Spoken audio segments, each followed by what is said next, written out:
Facebook family, what's happening? It's Rando coming to you live after service today. I was anointed pastor today. And I just wanted to share this thought that I had, just realizing what just happened. And the absolute revelation of what this season has been. For those of you who aren't here, some of you aren't here from my church, or some folks have known me for quite a while. New Life Covenant turned 17 today. It's our church anniversary. And I've been with the ministry since they were 6 months old. So I've been there a long time. I'm member number 575. Very proud to say that. But I've been in leadership since I've been there. And I tell you, it doesn't cease to amaze me how good God is. Let me kind of unpack that for you. For those of you who do know a little bit about our journey, it took us 7 years to build this building. And I used to drive Uber years ago, right? And I remember driving past, I actually just passed it today. That's what made me think about it. There's this tower. I live on the north side of Chicago. There's this tower that went up. It's probably, several dozen floors, maybe, 50, 60 floors or something like that. And that thing took a year to put up. And I remember driving back and forth because it was on my exit going home at night. I remember driving back and forth and seeing this building just go up to the sky, and it just popped up there, and people moved. It was condos. People moved in and all of that. And I'm like, why is their building going up and our building is not going up? It took us 7 years to put up a project that is, I think the building's about 100 square feet, something like that. Offices and an auditorium and a very large vestibule where they can have different receptions and things like that, and also the parking lots surrounding it to support that size of a building. But I was sitting there, and as Pastor Hannah was doing his message and his sermon, he was talking about 2 Samuel, where David was anointed king. He talked about the 3 anointings that he had as king, right?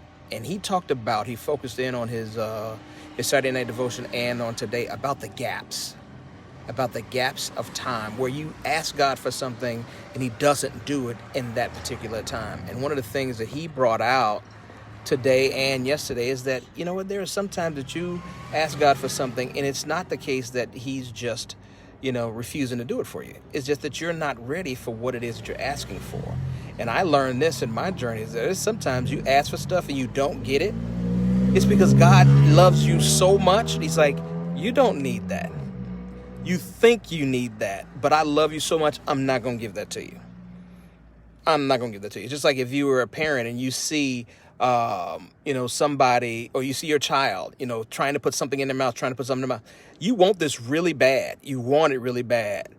And you, because you love your child, you ain't gonna let them do it. Hey, y'all. Hey, Vern. Hey, everybody. What's going on? Thomas, what's happening? You wanted something so bad. Now think about oh my God, it's just such revelation in today. Think about if Pastor Hannah would have came from the forum and went right into the temple, like the plan was. We were building the temple as we were in the forum. He would have never, listen to this.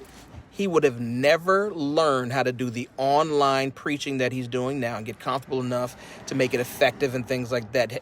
Had to do it for so many months to get to the point where he's comfortable with doing it. And God was setting us up as he was making us wait for this building. We were looking at, oh man, the builders, oh man, this particular contractor, oh man, this city thing, all these people won't sell the property and it's very, it's adjacent to the building and all. We're looking at that. But God's like, no. I'm going to give you all of that. But there's some things that I need you to do. There's some things that I need you to get into your spirit. How to produce a service for online, to do it effectively too, You're not going to need anything else other than the loans you already have. He told a story. You should go back and look at his devotion last night, Pastor Hannah's, because he told a story about how he needed $2 million towards the end of the project, and he had no idea how to get it, right? And he went to a loan, some bank or something like that, and they didn't answer. He filled out the paperwork and all that stuff, and they didn't answer, right? And then COVID hit. And I think the things was for some of the stuff that had to do with the stage and the sound equipment, because it was very, very expensive stuff in a building that big, right? But he said it was a $2 million bill that we had to pay. And by the time they answered him, COVID had been going on so long and we weren't renting any place. We were having services in our tabernacle building, which is our church. We own that outright, right? So there was zero rent. We weren't paying for any sound. We weren't paying for the crews that you need. We weren't paying for the parking that we need. All the parking is at our building. And because you can't have the building full, there's plenty of parking around the neighborhood for the people that could get into the building, the service people that need to get in there, the servants that need to get in there, the musicians and music folks and the television people and all of that. But there's no audience. The audience was like 50 people. So there's 50 people, you can get like a block, and that's done with parking. So he was saving all that money parking-wise, right? And then at the end of that year, they got back to him. The loan officer got back to him. Was like, hey, thank you, Cassandra. I'm a bruh pastor now. You can call me bruh pastor. Hey, Lupe. Hope you and your husband's doing well. Mwah. But by the time he got to the end of the journey, the $2 million was in the bank. And he told the loan officer, like, nah, that's okay. We don't need it, because we'd saved the money. So I want you guys to understand, there's some things that you're waiting on, that you're praying about. Just make sure that you understand it. Delay does not mean, there you go, bro, pastor, I love it. Don't say that your delay means a denial, because sometimes it's not a no. It's not a no. You know, we ask for some really great things, and sometimes too, and I just want to put this in there for some of you guys, sometimes you ask for something that's too small. It's too small. God is like, I don't need it. I heard something so great about God, and it just stuck with me. And it ain't Bible, but it was just a great little analogy. He said that we ask God for things, you know, I need a table, I need a table, I need a table. And God says, I don't make tables. I make trees. That's deep. That's deep. That's deep to me. I don't care what nobody say. That's good. God say, I don't make tables. Oh, you want a house? I don't build houses. I make trees. That's what I do. So stop asking God for tables and ask him for some trees is what I'm trying to say. I love it. But this week was great. Everything. So thank y'all so much for those of you who have given me the well wishes. Some folks sent some cash. Hey, if y'all want to send some cash, it ain't too late to donate. Donate to Cash App, music sign, or money sign, True Music, TRUH, music, MUSIC, and the number 1. Or if you want to Zelle it, if y'all big fancies like that, Zelle it to True Music, TRUH, music, at me.com. Help a brother out. I need to get me some Sunday shoes and a tie. Y'all know I ain't gonna change. I'm loving the assignment. I'm ready, so ready to get to this work.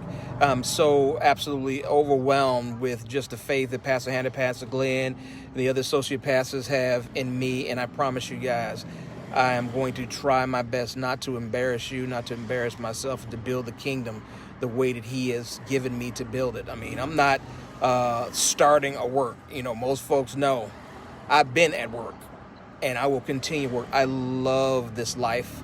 I love Christianity. I love God's people, and I love the position that he's placed me in. And I'm just, asking and soliciting your prayers. Just pray for me. Pray for me that I keep my heart. Pray for me that I keep my vigor in regards to teaching and preaching the word of God and going around and just serving these people, because I love y'all so much and I appreciate y'all so much. And I'm gonna let you get back to your Sunday, but I just wanted to get in there and just kind of drop that in your spirit and let you guys know that sometimes God's delays are not his denials. He's simply waiting for you to be prepared to go into your kingdom. Appreciate y'all. Love y'all so much. Be well. Stay safe. Wash your hands. Use your mask. I got about 8 masks in here somewhere. Use your mask. Spray your little hands with your little sanitizer. And this ain't going to be our life always. It is not. It ain't going to be our life. This is just the next chapter. That's all this is. Appreciate y'all. Have a great Sunday. Talk to y'all later. Let me find my stop button. Bye.